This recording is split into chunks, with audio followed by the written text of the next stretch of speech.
5 লাখ টাকা দিয়ে একটা গরু কিনছি, গরু দুধ বেচছে এই কুল পাম না।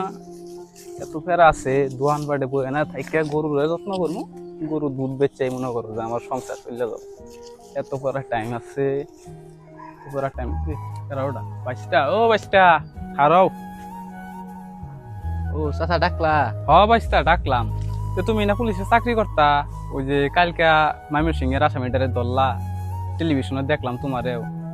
না ওই আসামিটারে যাবজ্জীবন দিবা নাকি ফাঁসি দিয়া দিবা? চাচা ওটা তো আমরা সিদ্ধান্ত নিই না, আমাদের বড় অফিসাররা আছে না, তারা সিদ্ধান্ত নেই।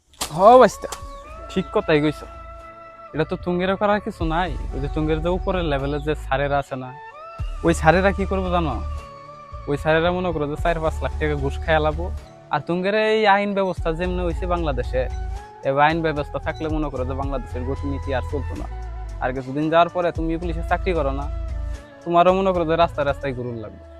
আইন ব্যবস্থার তো মনে করো যে কোনো সিস্টেমই দেখতেছি না। চাচা সব কথাই ঠিক হইলো, কিন্তু আইন সম্পর্কে কথাটা ঠিক হইলো না। আইন সম্পর্কে কি জানোই? বাস্তা, তোমরা মনে করো যে ওই নিরহ মানুষরাই ঢুকাবার হাবা জেলে। কে 2018 সালে কইছিলা তোমাদের এই আইন ব্যবস্থা কইছিল? যখন এই আসামির বাবা যখন ওই যে হাত কেটে লাইলো 15 জনে মিললা, তখন কইয়াছিলা? তখন তো খুঁজে পাওয়া গেছে না। এখানে প্রতিশোধ নিছে, এতদিন ধরে খুব জাগছে মনের ভিতরে, প্রতিশোধ জাগছে, প্রতিশোধ নিছে। আর এখানে আইসে দৌড় ফাইরা জনগণের দেখাবা যে আমরাও পারি, আসামি ধরতে পারি। কে তখন ধরা হয়েছে না? তখন ওই 15 জনরে কি করছো?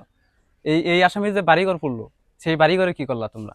কিছু করা পাইছো? তুমি আইন ব্যবস্থা কিছু করা পাইছে? এখানে দৌড় ফাইরে আইসো, আসামিরে ধরছো, জনগণের দেখাবা যে আমরা পারি, আমাদের আইন ব্যবস্থা খুব শক্ত। চাচা আমরা তো একটা মানুষ, আমগর তো একটা মন আছে। আমরা চাকরি করি সরকারের কথা মতো আমগো চলতে হয়। সরকারে যাকো আমরাই তা করি, আমগরে এত কোনো দোষ নাই। যাই হোক বাইস্তা, জীবনে ঘুষ টুস খাও না। তুমি নিজে ভালো থাকলে মনে করো যে জগৎ ভালো। আর আমরা যদি সবাই একে একে সবাই ভালো হওয়ার চেষ্টা করি, তাহলে সবার জন্যই ভালো হবে।